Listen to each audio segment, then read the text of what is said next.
celebrate the work and the contribution that small businesses make to the economy. And we always hear the cliche that small businesses are the backbone of our economy. They are indeed, you know, it's said so much that it sounds like a cliche, but they are indeed the backbone of our economy. And small businesses hire more people than our big corporations do. So we need to be proud. And on this day, we are proud and happy and jubilant to be celebrating small businesses. Yes. Welcome, and let's enjoy and let's talk to our experts, and I'll hand it over to our moderator.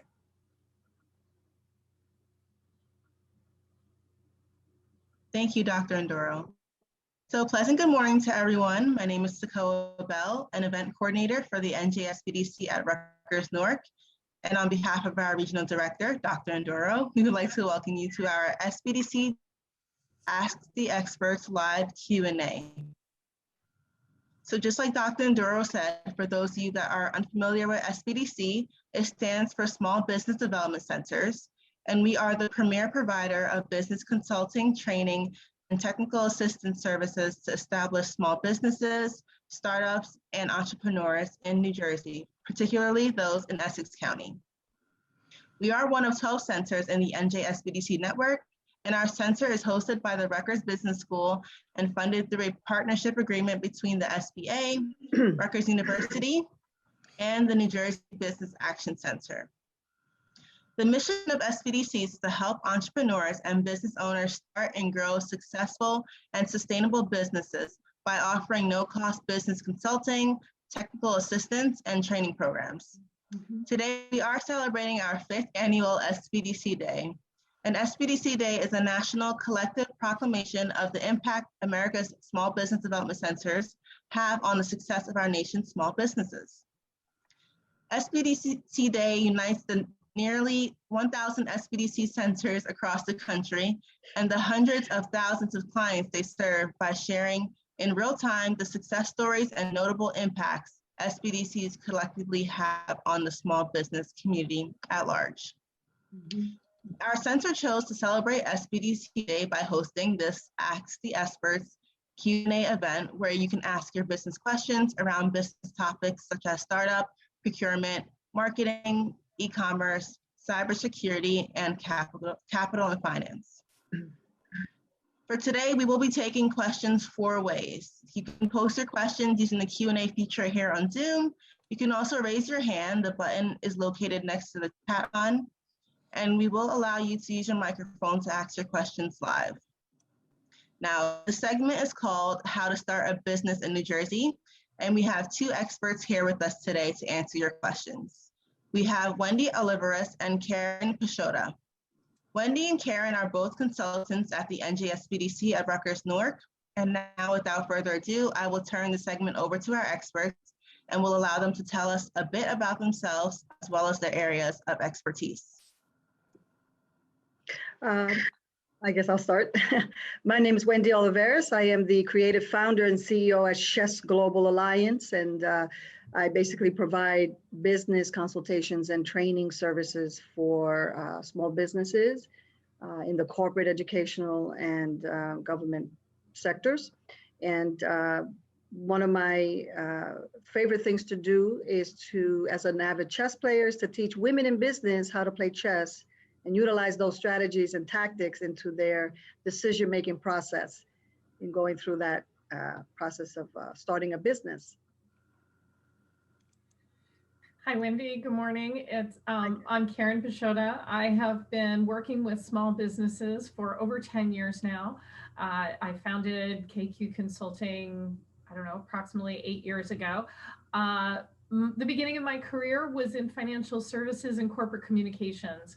And I think where I bring the most value to small business owners is in understanding their numbers and understanding how they communicate and how you can alter your numbers by improving how you communicate, whether it's with with your customers, with your partners, with other constituents.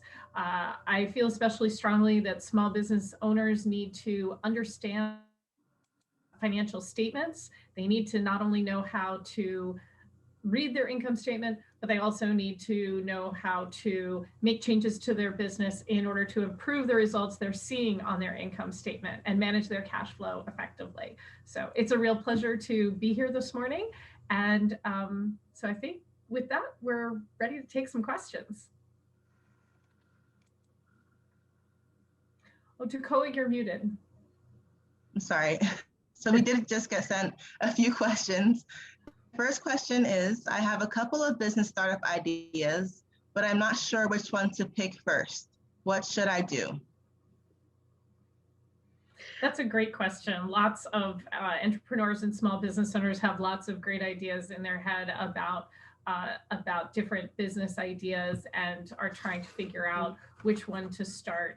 I think that to get started, they should probably think about how long it's going to take to launch each business idea, capital each business idea might need, and what resources they have, and whether or not these are home-based business ideas that they might be able to start sooner, or if they're brick and mortar and it might take some more time to find the right location, perhaps build it out, things along those lines. I'm sure Wendy has some ideas about this too. Well, yeah. Sometimes, so you can have a hobby and be very passionate about doing something, and then that idea could segue into a really successful business.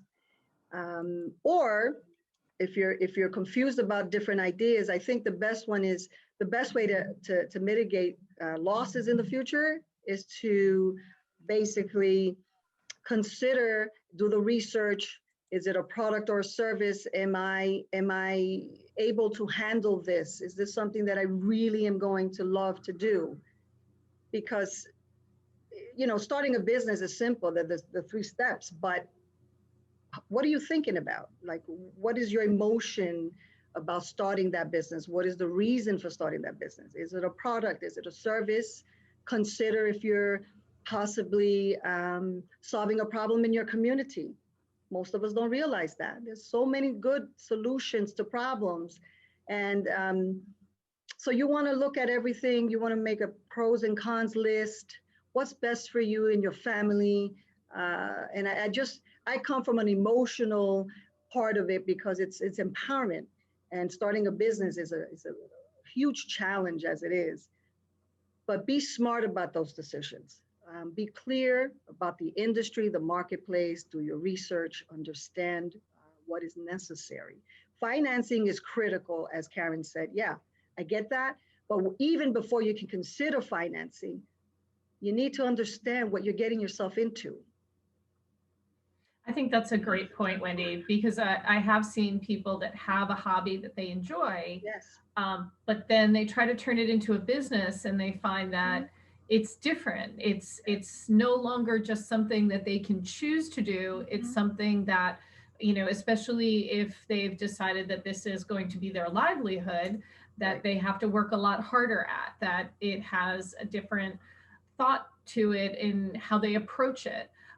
It's no longer something I do when I want to do as much or as little as I want to do it. It's now I have to do this. Yes. I have to sell a certain amount of my product or service. I have to invest more of my time, more of my personal capital in order to get going. I have to think more critically about how I spend money on perhaps raw materials or marketing.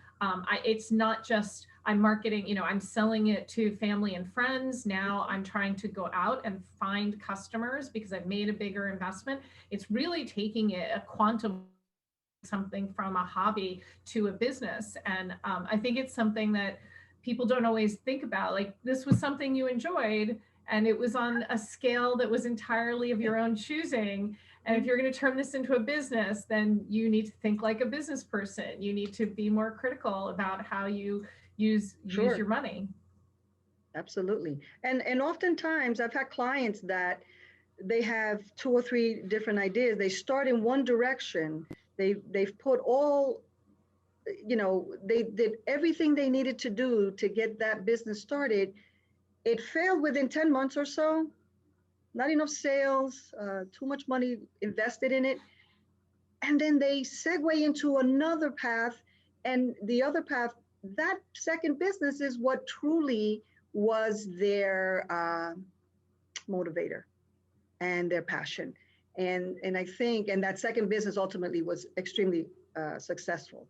So sometimes we want to consider one path and ultimately not necessarily being meant for us, and that's okay too, but we segue into something else. The point is research, research, research. Understand your marketplace. That is critical in having any business. Who are your competitors in your marketplace? Definitely. And if you don't take advantage of our resources, which are amazing, and I'm not just saying that, but the Sbdc, Rutgers-Newark has excellent classes and workshops, by all of the consultants that have expertise in those respective areas. So take advantage of it. Definitely. Yes, so before we move on, I would just like to remind everyone attending here, feel free to raise your hand if you have a question. We will allow you to talk so that you're able to ask your question live, or feel free to put it into the chat as well as the Q&A feature, okay? So we do have a question in the chat. The question is, my interest is to start healthcare business. Any idea where to start? What specifically in the healthcare business? Because it's a very large industry. So is there anything specific that you're thinking of? Is it home healthcare? What is the specific part of the healthcare business that you want to start?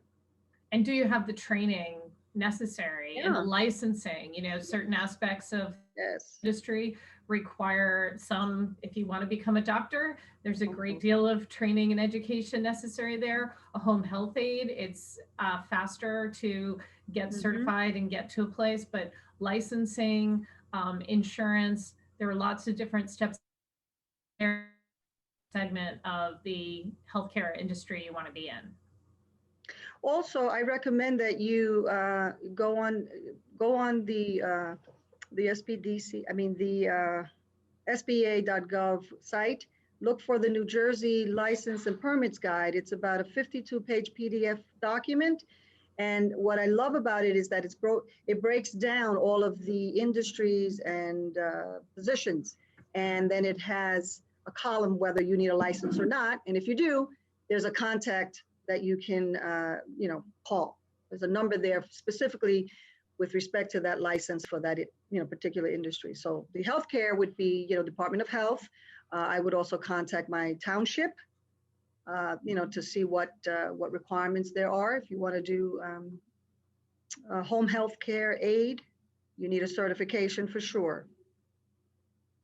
And even with a home health care, you might consider getting some working for a home health care agency so that you can see from the inside what that looks like. You want to make sure you have experience as a home health care aide, and you want to make sure that you see from the inside, what does that look like? What does the hiring process look like?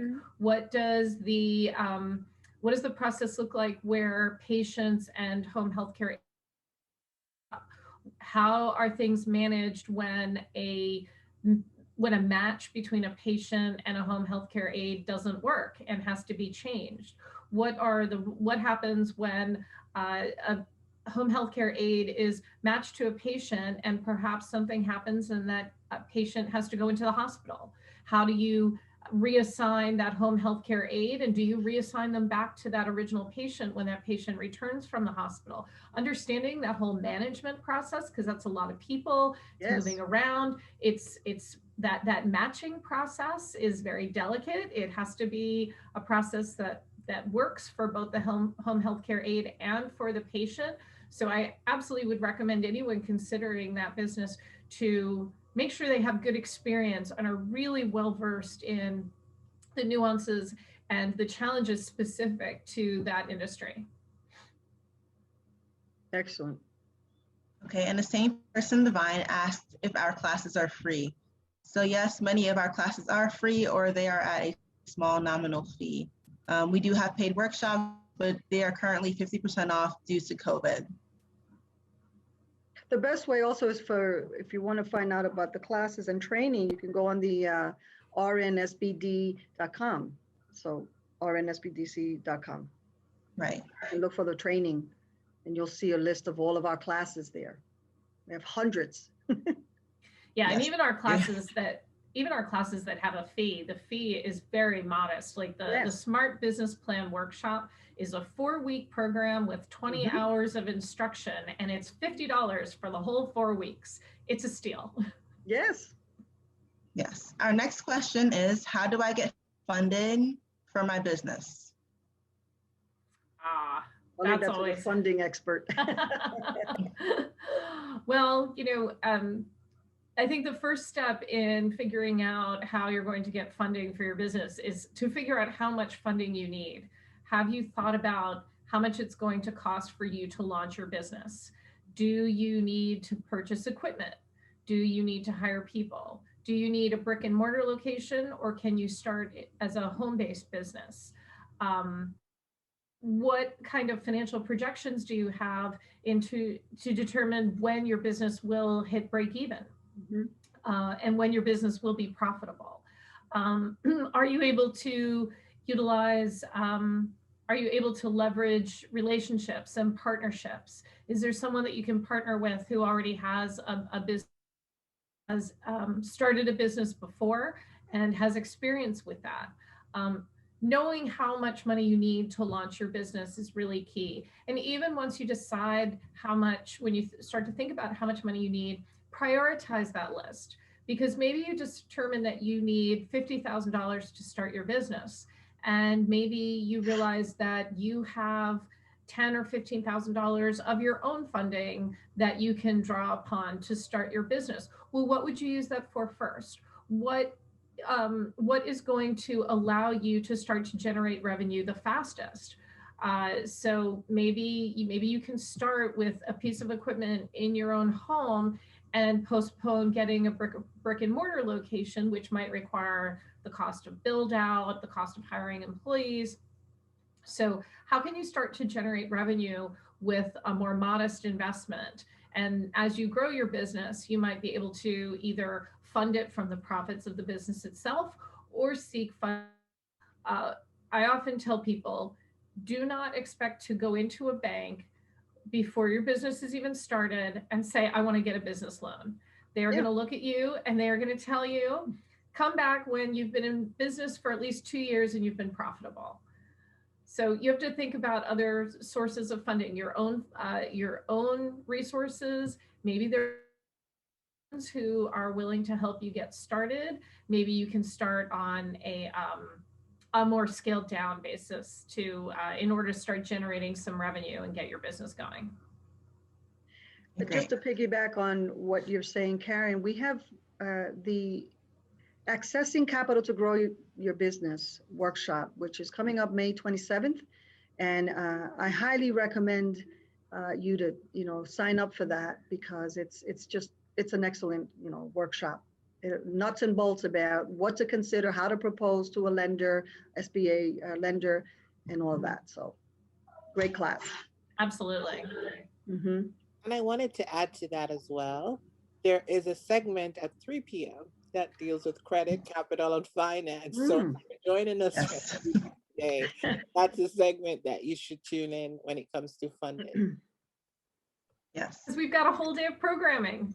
Yes, we do. Our next question is, I need to register my business. Does the Sbdc help me register my business with the state and the IRS? Oh, we should let Priscilla take that one. Oh, okay, sorry. Yes, we do. So we do offer that service here at the Sbdc. We used to do it in a format in person, but now we're doing it one-on-one over the internet. Please save your money. You don't need to use a lot of these companies online that may charge you $150 all the way up to $500 to register your business. The fee to register your LLC in the state of New Jersey is $128.50. $125 plus a convenience fee. And so here at the SBDC, we actually help you through the application process. So once you schedule that appointment based on our calendar, we meet with you. The process takes about 40 minutes to about an hour. And at the end of it, we'll take you to the IRS to get your EIN number. We help you get your certificate of formation with the state. So that's your LLC that's legally filed here with the state. And then we register you for state and employer purposes. So at the end of that session, you will be emailed your documents. You can actually walk out that same day and head to a bank and open up a business checking account, which should be one of the first things you do as a small business. Absolutely. And Priscilla is the person that you'll be working with if you come to the Rutgers-Newark Small Business Development Center for help getting your business registered. She's an process inside and out, and she'll get you all set. But to her point about opening a bank account, absolutely. One of the things that I always tell small business owners is it's really important to keep your personal finances separate from your business finances. Really will help you track how much your business is generating in revenue, how much your business expenses are, how much your profit is, and will make things much easier come tax time. So I definitely recommend that you open that business bank account, use it only for business purposes, keep your personal separate. When you want to pay yourself, move money from your business bank account to your personal bank account. Do not commingle personal and business money. And hire an accountant if you don't know how to do taxes. Make sure you have a good CPA or accountant to guide you with respect to your, your expenditures and your write-offs, legitimate small business write-offs. Right. Okay. So our next question is, I'm trying to decide whether to start a nonprofit business or a for-profit business. Which one is better? That depends on what you want to do. You can always form an LLC first, for profit, and see how that goes, and then within a couple of years, maybe segue that business into a nonprofit, which is a 501c3. The requirements is a lot stricter, and it's more expensive. It's more challenging to obtain a nonprofit. So that's a personal decision you have to make. Do your research. I also think it's important to remember that if you have a for-profit business, you own that business. Mm-hmm. It is yours. Yeah. If you have a for-profit organization, you don't own it. You are required to put the profits from it back into the organization. Yes. If and when you get to a point where the organization is going to close, mm-hmm. you have to take the assets and any funding that organization has and donate it to another nonprofit. That's not yours to do with as you wish. No one owns a nonprofit organization. I think that's a misconception that a lot of people have about nonprofits, is that you don't own it. It is essentially owned by the greater good. It's owned by society. And there are much stricter requirements in terms of annual filing, obtaining that LLC, just like Wendy said, mm-hmm. The way you use funds. There are certain restrictions on things that you can't do with funds. You can't contribute to local campaigns. So I often recommend that people start a for-profit business. And if there is a cause that you feel passionate about, take mm-hmm. some of the profits from your for-profit business and donate it to an existing nonprofit that's already doing something, doing whatever it is that you feel strongly about. But I caution people, I usually, if someone tells me they want to start a nonprofit, my first question is why? Why? Why? Are you really sure that that's what you want to do? And is there a nonprofit? Nonprofits often compete with each other for funding. People think that, if I start a nonprofit, there'll be grant money. Grant money will magically fall from the sky. And that's often not the case. Nonprofits work really, really hard to get the funding that they have. And so if there's a nonprofit that's already involved in the cause that's important to you, then you may want to support them financially, support them with by volunteering for them, or some with them instead of starting another organization that's going to compete with them for funding, for attention, for volunteers, and all those things. Great. So the next question is, what are the first steps I need to take to start my business in New Jersey? If it's an LLC, then you need to form the business online, and then you need to obtain your employer identification number, which is synonymous to your social security number, a social security number, but for the business, and then register the business for state tax purposes. And I would also encourage people to then go get a bank account as soon as they have that EIN, and then also think about insurance. I think a lot of small business owners get started with their business and overlook insurance. Insurance can be very affordable, especially if you just get a general liability coverage. So talk to an insurance professional so that you can make sure that you're protecting the asset that you're building, the business that you're building. Great. So the next question is, what is the difference between a sole proprietor and an LLC?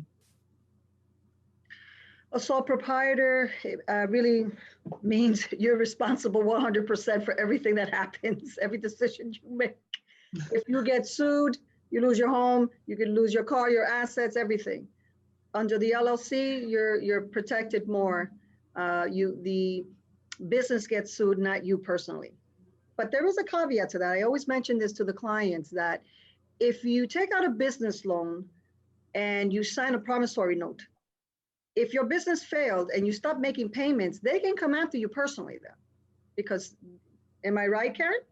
Yep, that's important. If you sign a promissory note, just because you formed an LLC doesn't mean you're protected from liability, personal, making that decision. So just remember that. I think that's important. I think, the LLC creates a separate legal entity, independent from you as a person. And it does provide that, it does provide some protection, just as Wendy said, if you're sued. But I think it's also important to remember that there is such a thing as what's called piercing the corporate veil. So if you've created an LLC, it is a separate legal entity. But just as I said before, where you should keep your personal banking separate from your business banking. Yes.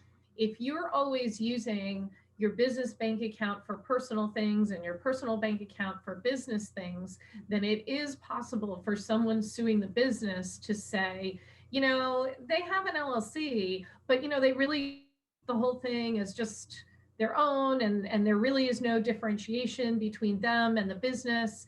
And so they could potentially pierce that corporate veil. They could potentially break through that protection, which is why it's important to keep the two separate and keep your insurance separate. Don't commingle. Don't get one policy for insurance, car insurance, and business insurance. Keep them separate. Keep your banking separate. Make sure that it's always clear that this is my business and this is me. Great. So our next question is, I started my business, but my revenue is not growing. What do I do? If your revenue is not growing, then it sounds like you need to increase sales. You need to increase revenue. The fastest way to do that would be to increase prices, but that might not be the most effective way for the long term, depending on how price sensitive your customers are. You probably need to increase your marketing. Think about your target audience. Think about whether or not you need to widen your target audience, or if you need to change some of your products and services to attract more customers, increase the number of products and services you have. Think about what your customer base is looking for. Okay. Yes. Our next question is, what type of business insurance do I need? That's a good question. Well, it's relative to the business. There's professional liability, also known as E&O, errors and omissions, which is typically used for professional services, consulting, those types of services. And then there's general liability, slips and falls. If you're a photographer or videographer, for example, and you walk into a space and You have all your equipment up and someone got hurt as a result, you're protected for that. So it all depends on what you're, between the licenses, permits, and business insurance, you should make sure that you're covered in all areas. And that's why it's important to speak to, an insurance vendor of your choice to figure out what's best for you so that you have a peace of mind when you actually, perform your duties respectively. And if you have contracts, either with government agencies or corporations, they may require you to have a certain level of coverage. I know that I actually had held off on getting general liability insurance for my consultancy. And it was when I landed a corporate contract that they said, you must have this much insurance and you must provide us proof of that. I also know a business that is still in its first year of generating revenue, and they have an opportunity to get a nice contract with a corporation. Right now, the corporation has a very high expectation of how much protection they should have for errors and omissions, and they're actually having difficulty finding that much insurance, given that they are only in their first year of business. So brokers are saying, why do you need that much insurance? You're just getting started. Your revenue is low. And they said, well, we have this contract, but the client is requiring us to have a very high threshold. So be mindful of that. That was the impetus for me to get insurance for my business. And then even once I was no longer working with that corporation, I realized that this was something smart. I needed to protect my business. Thankfully, I've never needed to put in a claim, but it does help me sleep better at night knowing that I've got it. And I will say that my general liability insurance is just a few $100s per year. So it's money well spent. Hopefully I'll never need it, but it's definitely something that I encourage small business to do, because a lot of people overlook that. They think about insuring their home and their car because we're required to, but they don't think about insuring their business. And it's an asset that you're growing. It's an asset that hopefully will increase in value. You want to make sure it's protected. All right, great. So at this time, I just want to remind our participants to feel free to post your questions in the chat or in the Q&A feature, or if you would just like to raise your hand, if you have a question, we will answer it that way as well. So we have another question from Divine. What is your office address and number to call for an appointment? Well, Takoa, you can handle that one. Okay, great. So right now we are not in the office. Right now we are all working remotely, but our number is 973-353-5950. And our address is normally at 25 James Street, Newark, New Jersey. But I'm going to also type in the chat our website so that if you have any questions or if you would like to request one-on-one consulting, we can do that as well, Divine. I like to add the quickest and easiest way to get to the Sbdcs, no matter if you're on the call, if you're in Essex County or outside of the county, is just to go to our website, rnsbdc.com.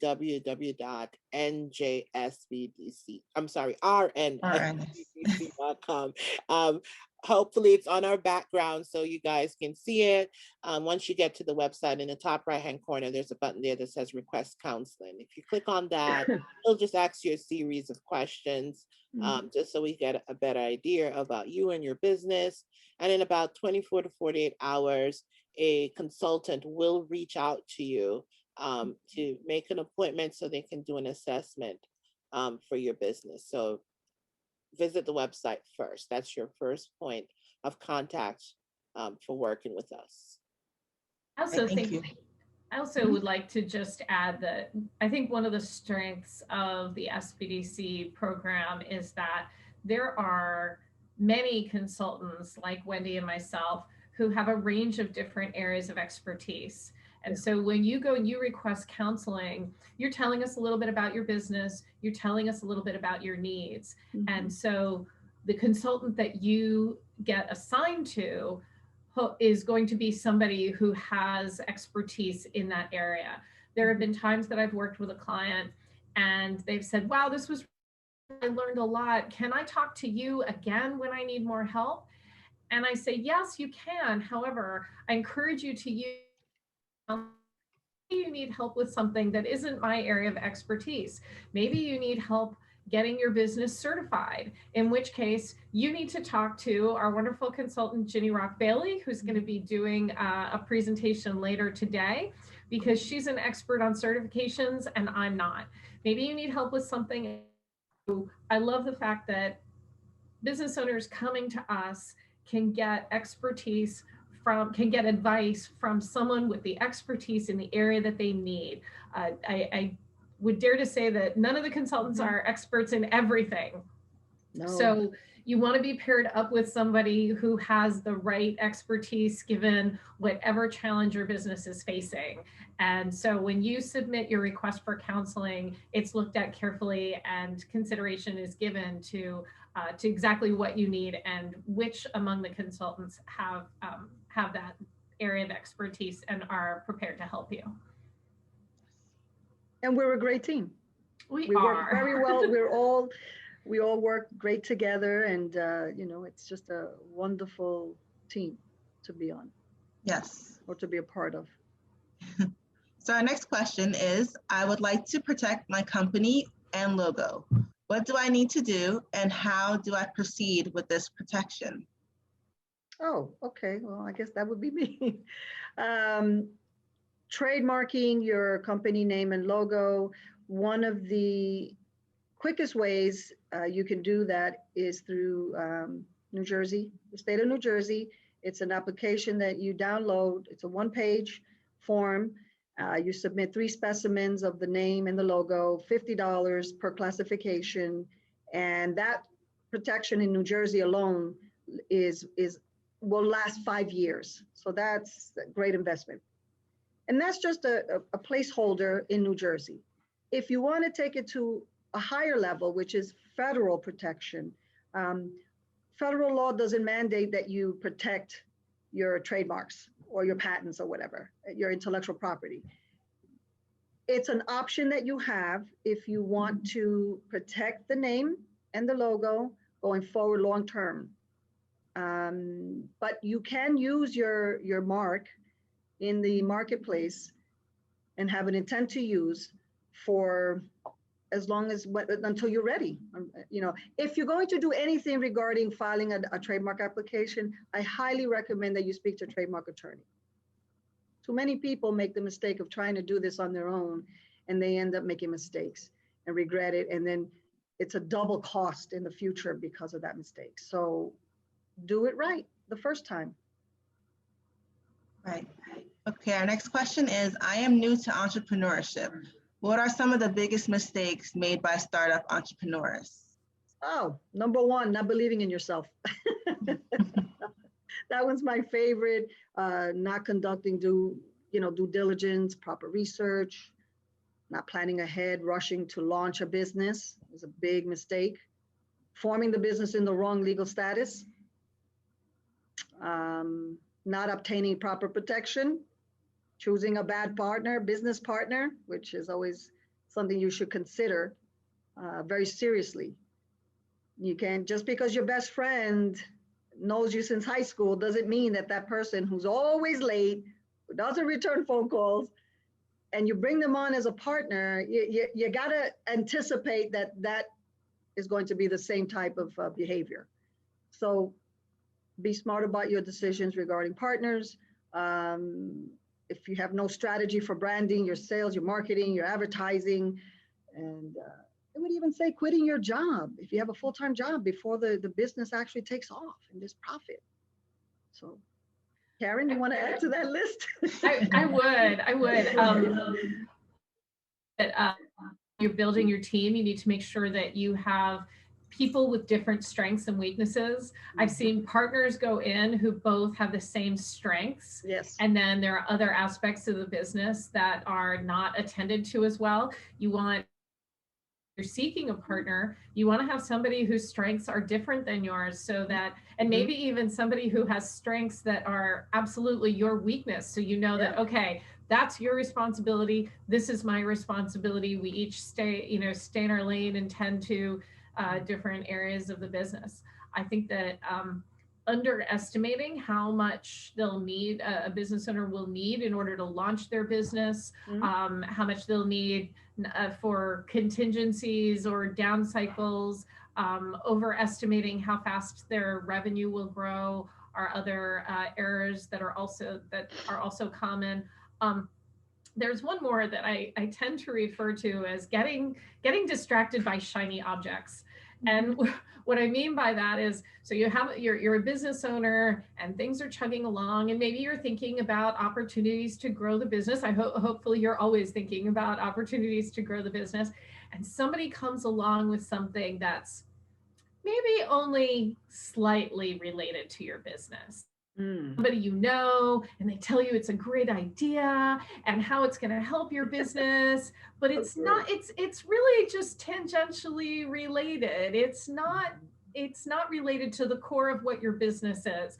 But you decide, oh, okay, I'm going to pursue this. This is going to be great. They told me it's going to be great, and then you start diverting your own time and other limited resources from your business to this new pursuit.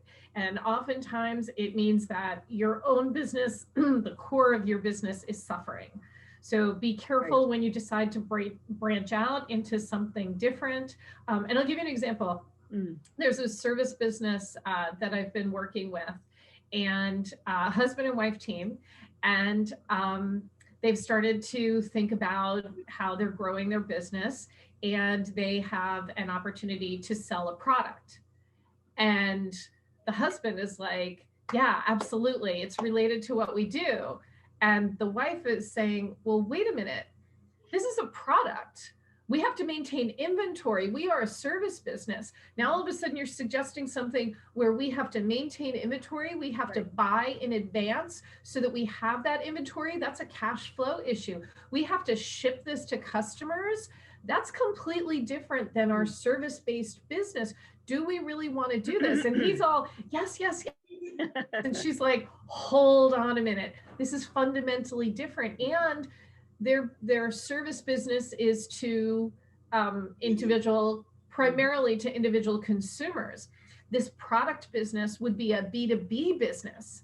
So she's saying our marketing has to be different. It's a different business model. Even though their business is a green environmental type business, and this is a green environmental type product. So the husband is saying, but it's green and environmental, it's related. And she's saying, yes, it's related, but product versus service, service versus inventory and shipping, consumer versus selling to businesses, completely different marketing. This is a very different, yes, it's green and environmental, but it is fundamentally different in how we would have to operate this division of our business if we add it on. Is this really something we want to take on? And that analysis is critical to making a decision to branch off in a completely new aspect. And I get his point that it's green and environmental, so it's related. But when you're thinking about branching off into something, think about how you can, or in this case, perhaps cannot, leverage the existing core of your business. They would have to gear up their marketing to a completely different audience. They would have to think about where they're going to inventory the product and how they're going to go about shipping it.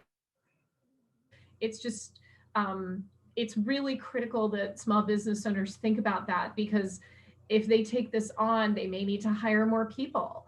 They may need to hire somebody to do marketing. They have to change the way they would market. So before you get distracted by shiny objects, meaning new opportunities that may be very exciting, think about how it dovetails and fits, or perhaps doesn't, with your existing business. And another mistake I just wanted to mention before we go on to the next question is not networking with others to build relationships, whether it's with vendors or colleagues.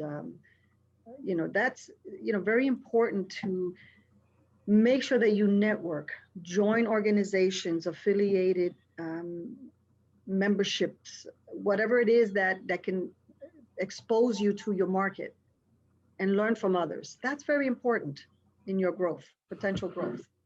Industry associations can be great for that. Yes, absolutely. And We do have a hand from Dr. Ndoro. We are almost at the end of this segment, and I just want to add to what Karen says, that you understand your business model, but more importantly is when you're starting, it's better to start small and modest, because just because you have the cash, you're gonna need that cash flow as you start operating the business. And a lot of times we have seen people, they get a severance pay, they leave their job, they've got 100,000, Yes. and they go into a lease that is very expensive. They start buying all this furniture that's, opulent, make them look good. They're Yes. investing in what they call branding. You are not branded when you're starting a business. What you want is to be monitoring your cash, save your money, start small. And as you grow, then you can change how your business look. Because if you're not getting any money in, you have to be very, very frugal with where you invest your startup funds. And a lot of times, and I can't tell you how many times I've had businesses doing leasehold improvements and spending all this money. And then once the business is up and running, they're stuck. They don't have any more money and bills are piling up and they can't make it work. The other thing that I want to say is pricing. It's not a pricing system to just charge double what you bought the product for, what you think the service must cost. There is a whole calculation that goes into determining your price for that service. And if you know how to justify that price, and it's a commodity or it's a service that is needed and it's required, people will pay, and it's good quality. So you have to make sure that you are understanding the quality, the where your price comes from.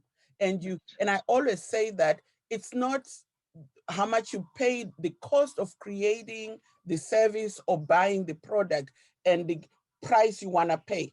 It's the margin, the difference between the two is what you want to calculate. And a lot of times businesses, when they're starting, they just double the price. Oh, I bought it for $20. I'm going to charge it for $40 when the actual cost is $40 just to get it to the consumer. And it's got a shelf. When it's on the shelf, it's costing you something. When you are going to buy it, you're paying fuel, you're paying toll, you are, all that time, your labor into procuring this product or service is to be factored into it. So it's not just about doubling or tripling the price. You have to calculate. At some point with experience, you will know the price will kind of adjust itself, and you get your what I call your sweet spot in price. Okay, so and knowing what the market will bear, and knowing what your competitors are charging, and knowing, it's so many times we see small business owners that just pick a price and don't think about their price relative to the market, and being the lowest price does not always make the most sense. True. So I think I have a webinar coming up on pricing. Yes. So not today. So I just want to thank everyone. Thank you, Wendy, Karen, and Dr. My Ndoro pleasure. for your time and for answering our questions. My pleasure. And I also want to thank our participants for asking your questions.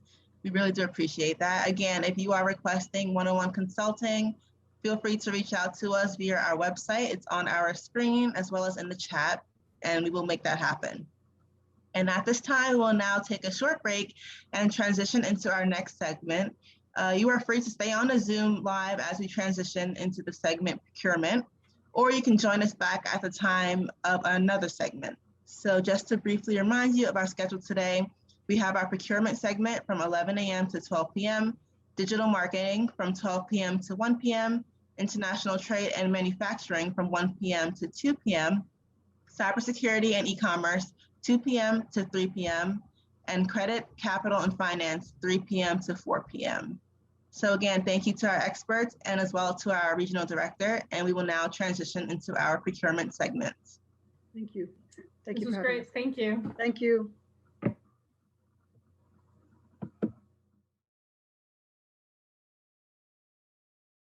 At the New Jersey Sbdc Network, our mission is simple: to help businesses grow and succeed. Our consulting, training, and information services make it easier for businesses to reach their potential. Whether you're currently in operation or just starting out, we have the right tools, resources, and expertise to help you succeed. Visit us online to get started on your path to success today.